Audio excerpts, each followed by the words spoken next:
Colombia is ranked third in the world in biodiversity. It houses, for example, the highest variety of birds on the planet, but faces threats to biodiversity that affect unique landscapes and ecosystems. These include migration, deforestation, extensive cattle ranching, unlicensed mining operations, and until recently, armed conflict and cultivation of illegal crops. Since 1993, the GEF has worked with different implementing agencies and national executing partners in Colombia to tackle the country's most pressing threats to biodiversity. An independent evaluation of the GEF's biodiversity mainstreaming programs in Colombia highlights the following results.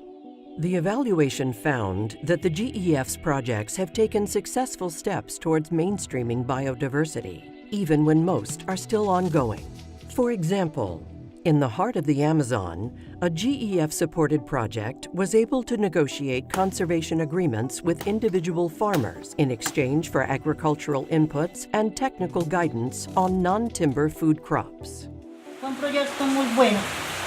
Es el único proyecto que nos ha pagado por sembrar, por ejemplo, nuestros árboles, ¿sí? In the region of Chocó, the GEF worked with grassroots organizations to curb land degradation and water contamination resulting from unlicensed gold mining by improving landscape management, biodiversity protection, vigilance of illegal mining, and policy action.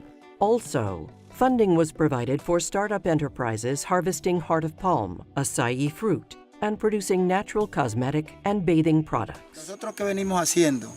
Venimos buscando productos no maderables que le generen ingresos a las comunidades, o sea, a la gente.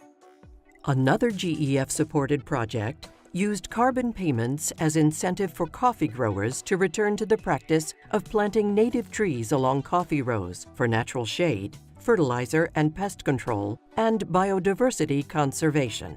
The evaluation found positive results for both coffee growers and the environment. Uno ve los resultados, el café de más calidad, se aplica un poco de menos abono químico porque estamos incorporando buena vegetación y la idea era hacer unos corredores, como pueden ver aquí al frente, que conectan con el Parque Nacional Tatamá.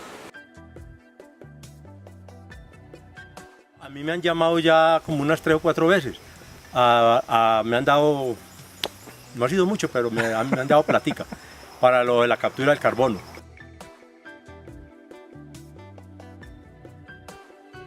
A similar GEF-supported initiative lets cattle ranchers in the eastern savannas of Colombia collect carbon payments when they successfully adopt sustainable ranching practices that mitigate deforestation, such as live fencing, planting native trees, and rotating cattle between grazing areas.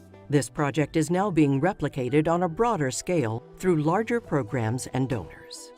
These advances in biodiversity mainstreaming have been possible thanks to the influential role in scientific research, policy analysis, and advocacy of national partners like the Humboldt, Sinchi, and Pacific Institutes, which led the charge in knowledge management and socialization of research findings across Colombia. The participation of minority communities in managing biodiversity on communal lands was also an essential factor highlighted by the evaluation. Another contributing factor was the program's alignment with national biodiversity priorities, boosted by political and policy continuity resulting from the 2-term succession of Colombia's presidential administration. Moreover, incentives like land tenure security and carbon payments played a crucial role in getting rural communities on board with biodiversity conservation in high biodiversity areas. However, the evaluation finds that the implementation and impact of these activities are affected by a few challenges.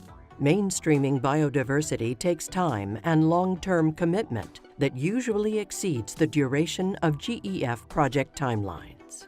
Coordinating with partner organizations that are often dispersed and limited in technical capacity and resources can pose a challenge to program delivery.